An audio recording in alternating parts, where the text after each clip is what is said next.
Hello বন্ধুগণ, তো আজ আমি ভোর ভোর রেডি হয়ে কোথায় যাচ্ছি? খুটখাট অন্ধকার, তো কোথায় যাচ্ছি? তো দীঘায়। সবাই দেখতে পাচ্ছ চলে এসেছে, সবাই একটু চা খেয়ে নিল ভোরে। তারপর উঠে গেলাম গাড়িতে, যেতে যেতে পৌঁছলাম পাটলি। তারপরে কিছুক্ষণ পৌঁছে গেলাম হুগলি ব্রিজ। ওয়াও, সেতুটা জাস্ট ওয়াও লাগছিল। তারপর আমরা একটু এক জায়গায় রেস্ট নিলাম, সবাই সবার সাথে দেখা হলো। তো সবাই একটু খাওয়া দাওয়া করে রেস্ট নিলাম। তারপর পৌঁছে গেলাম আমরা কোলাঘাট। এটা আমার জিজু, তো সবাইকে হাই করতে বলছি একটু, হাই প্লিজ। তো সবাই একটু হাই করে দিল।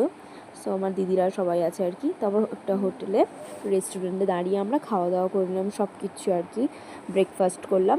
তারপরে আমরা আস্তে আস্তে পৌঁছে গেলাম দীঘার গেট। ওফ, দারুণ ছিল জাস্ট। তারপর গিয়ে রেস্ট নিয়ে খাওয়া দাওয়া করলাম। তারপর বিকেল বিকেল পৌঁছলাম বিচের ধারে। তো ওয়াও লাগছে, মানে দেখতেই তো পাচ্ছে কতটা সুন্দর। তারপর একটু সন্ধ্যা হতে না হতে আমরা সবাই মিলে ফুচকা খেয়ে নিলাম, ফুচকা তো খেতেই হবে। তারপর খেয়ে নিলাম হচ্ছে ভেলপুরি। তারপর সমুদ্রে বসে বসে একটু সব